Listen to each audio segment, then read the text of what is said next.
Salut tout le monde, comment allez-vous? Aujourd'hui, une nouvelle vidéo critique et analyse, toujours sur le thème de la religion. Je suis tombé sur cette vidéo que propose Magali, une jeune convertie youtubeuse, qui a pour habitude de proposer uniquement des contenus sur le thème de l'islam.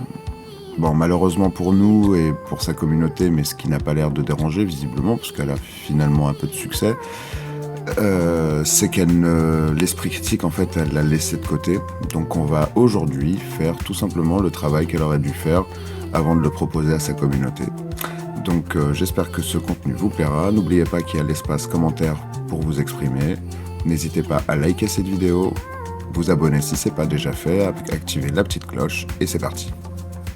J'espère que vous allez bien, on se retrouve pour une nouvelle vidéo, comme vous le savez les vidéos que je regarde en ce moment sur TikTok. Je vous laisse les découvrir, on les commente ensemble comme d'habitude, c'est parti. La NASA a découvert un miracle du Coran. Voici le son que la NASA a découvert dans l'espace.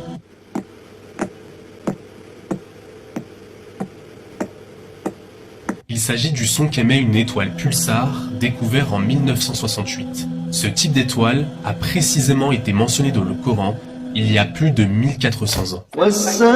Incroyable, pardon, j'ai arrêté le moment du début de la récitation et ça j'aime pas, mais je trouve ça incroyable, tout ce qui a été dit dans le Coran que maintenant la science découvre, et même la science dit bien comment un homme à cette époque aurait pu en savoir autant et qu'il n'y ait pas d'autres mots pour vraiment expliquer. Il n'y a pas meilleure en fait façon pour expliquer la chose comme c'est écrit dans le Coran, c'est incroyable. Tout simplement. C'est vraiment incroyable.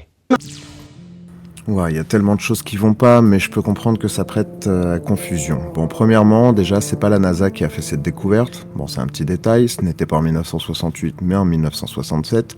Cette découverte a été faite à l'université de Cambridge par un radiotélescope fabriqué par leurs soins. Et pour ce qui est de la captation de sons provenant de l'espace, c'est un concept, comme je disais, qui prête à confusion, parce qu'en réalité, dans le vide de l'espace, le son ne peut pas se propager. Ce son peut uniquement être produit par des machines. Donc les scientifiques l'utilisent principalement soit pour faire de la vulgarisation, mais principalement pour le prélèvement de données pour eux, et pour comprendre le phénomène. Putain!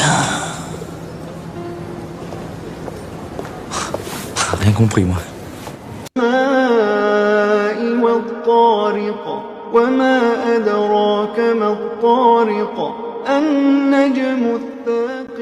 Ces versets du Coran font précisément référence à une étoile pulsar, car leur particularité est qu'elles sont extrêmement brillantes, mais surtout, al-Tariq, en arabe, peut se traduire en français par celui qui frappe ou le visiteur nocturne, ce qui évoque l'image de quelqu'un qui frappe à la porte dans l'obscurité de la nuit. Waouh, alors s'ils arrivent vraiment à faire croire à des gens que ce texte est égal à cette équation, par exemple, waouh, je sais pas trop quoi dire. Mais pourtant, une étoile à neutrons, c'est quand même ce qu'il y a de plus particulier. C'est une découverte, l'une des découvertes les plus étranges qu'on ait faites. D'ailleurs, on l'avait appelé littéralement en français Petit homme vert 1. Ce signal, tellement il était étrange. Bon, et puis ce verset paraît un peu léger pour parler d'une étoile à neutrons, parce que bon, déjà les deux particularités qui ont été énoncées, qu'elle soit particulièrement brillante et visiblement perçante, bah c'est pas franchement le cas déjà. Une étoile à neutrons, elle en a des particularités, mais visiblement pas celle-ci, donc c'est loupé. Elle a un rayon effectivement électromagnétique qui peut aller pour perçante, mais en tout cas, si tu parles du point de vue de la Terre, tu ne verras rien du tout. Et j'imagine que ce verset ne parle pas d'un homme qui regarde dans un télescope ou d'un télescope qui a été envoyé dans l'espace pour pouvoir observer ce genre de phénomène. Donc ça ne mène nulle part, évidemment. Mais bon, si ça leur fait plaisir, après tout, pourquoi pas. Allez. Toi, te fous pas de ma gueule!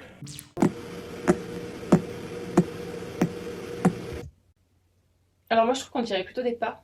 Mais frapper aussi dans l'obscurité, enfin on frappe pas très très fort, donc c'est possible, ouais. Putain la vache, je comprends pas un mot de ce que vous racontez. Mais frapper aussi dans l'obscurité, enfin on frappe pas très très fort, donc c'est possible, ouais.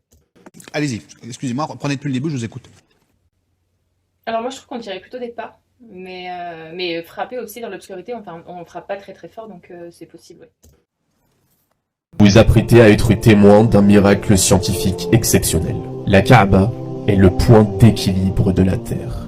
La distance entre la Mecque et le pôle Nord est exactement de 7631,68 km et la distance entre la Mecque et le pôle Sud est exactement de 12 348,32 km. Si on fait 12 348,32 divisé par 7631,68, on obtient exactement 1,618. 1,618, c'est le nombre doré. Donc on est sur quelque. Quand j'ai lu ça, j'ai dit mais c'est pas possible. Alors quand on commence à faire appel au nombre d'or, alors attention à la théorie foireuse, préparez-vous au pire. C'est un ratio d'équilibre parfait qui revient sans cesse dans toute la création d'Allah et également dans la création des êtres humains. C'est encore mieux. C'est le stade ultime. Bon, déjà on va reprendre son calcul à lui. 12 348,32 divisé par 7631,68. Cela nous donne effectivement le nombre d'or. Certes, mais par contre, quand on fait des recherches pour obtenir les distances entre la Mecque et le pôle Nord et le pôle Sud, je ne tombe absolument pas sur les mêmes proportions que lui. Je tombe plutôt sur du 6 000, 14 000 entre le pôle Sud et le pôle Nord. Donc ça n'a rien à voir. Je ne sais absolument pas d'où il trouve ses sources, donc c'est facile de trouver le nombre d'or quand on invente des chiffres venus de nulle part. Et si jamais certains d'entre vous trouveraient d'autres sources ou des outils plus précis pour faire le calcul, n'hésitez pas, l'espace commentaire est là pour ça.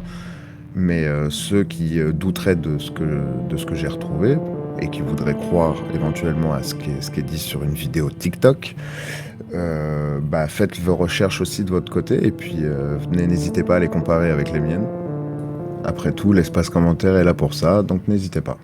Le miracle du nombre d'or continue dans le Coran. Dans le verset 96 de la sourate Ali Imran, le nombre total de lettres de ce verset est de 47. En calculant le ratio d'or 47 divisé par 1,618, on obtient exactement 29 lettres. Or, il y a exactement 29 lettres depuis le début du verset jusqu'au mot la Mecque. Ces preuves scientifiques incontestables démontrent une nouvelle fois que l'islam est le dernier message envoyé à l'humanité par le seul Dieu unique et sans associé, Allah. Eh ben écoutez, sur un malentendu, je crois qu'il a raison, hein. Non, je rigole évidemment. Non, dans ce verset, visiblement, il n'y a que 36 lettres. Donc pour obtenir le nombre 47, il va falloir inclure les voyelles doubles, qui ne sont pas considérées comme des lettres, hein. Vous me direz si je me trompe dans les commentaires. Mais bon, allons, on va lui faire plaisir, on va garder le nombre 47 et on va le diviser par le nombre d'or. Donc effectivement, on tombe sur 29, mais pas exactement 29, c'est 29,04 et je vous passe les décibels derrière. Et 29,04 en science, c'est pas 29. Il faut être quand même un peu précis, surtout quand on prétend utiliser le nombre d'or. On se doit à minima d'être un petit peu plus exigeant sur le résultat, parce que si je pars dans ce principe et que je réutilise le nombre 47, j'ai fait le calcul pour vous, il y a exactement 53 divisions possibles pour obtenir le nombre 29. Je vous donne un exemple comme ça, si je me divise 47 divisé par 1.600 par exemple, et là on est déjà loin du nombre d'or, et on obtient toujours le nombre 29, avec quelques virgules et décimales derrière. Donc c'est à se demander finalement la pertinence de vouloir utiliser absolument le nombre d'or quand on voit que même on peut s'approcher encore plus près du nombre 29, par exemple en le divisant par 1.620, qui nous donne ce résultat. Et vous voyez, c'est encore plus proche finalement que le nombre d'or. Donc, et je ne sais pas quel est votre point de vue, vous, en tant que musulman, que finalement des gens se servent un petit peu de ça, déjà pour monétiser leurs vidéos et diffuser, diffuser leur ignorance, quoi. Donc bon, vous me direz, l'espace commentaire est là pour ça. Et pour terminer cette vidéo, on va écouter ses conclusions à elle. Donc je vous demande de vous accrocher, mettez bien vos ceintures, et c'est parti. Donc voilà, j'espère que cette vidéo vous aura plu. Cette vidéo nous montrait vraiment tout ce que on peut retrouver dans le Coran qui sont surprenants, où il n'y a pas de contradiction, en tout cas que même les scientifiques ont découvert récemment. Je trouve que c'est toujours incroyable, et plus on va dans le temps et plus on se rend compte qu'en fait tout est déjà inscrit dans le Coran, et ça je ne suis pas la première qui vous le dira, et vous le savez certainement, probablement, c'est certain, mais c'est vrai que c'est quelque chose qui est magnifique. En fait, on tient un trésor réel entre nos mains, et voilà, donc j'espère que la vidéo vous aura plu, que vous aurez appris des choses, même si il y a des choses évidemment qu'on connaît par rapport à le prophète nous a dit que la fin du monde arrivait quand l'herbe redeviendrait prairie sur la terre arabe. Donc voilà, c'est des choses où on s'attendait, on le savait, mais voilà, toujours est-il que c'était écrit il y a plus de 1400 ans, et pourtant en 2023 on découvre encore ça, et je trouve ça incroyable, tout simplement. J'espère que cette vidéo vous aura plu, Inch'Allah, et à bientôt pour une prochaine. Non, moi je crois qu'il faut que vous arrêtiez d'essayer de dire des trucs. Ça vous fatigue déjà, puis pour les autres, vous vous rendez pas compte de ce que c'est. Moi, quand vous faites ça, ça me fout une angoisse. Je pourrais vous tuer, je crois. De chagrin, hein. Je vous jure, c'est pas bien.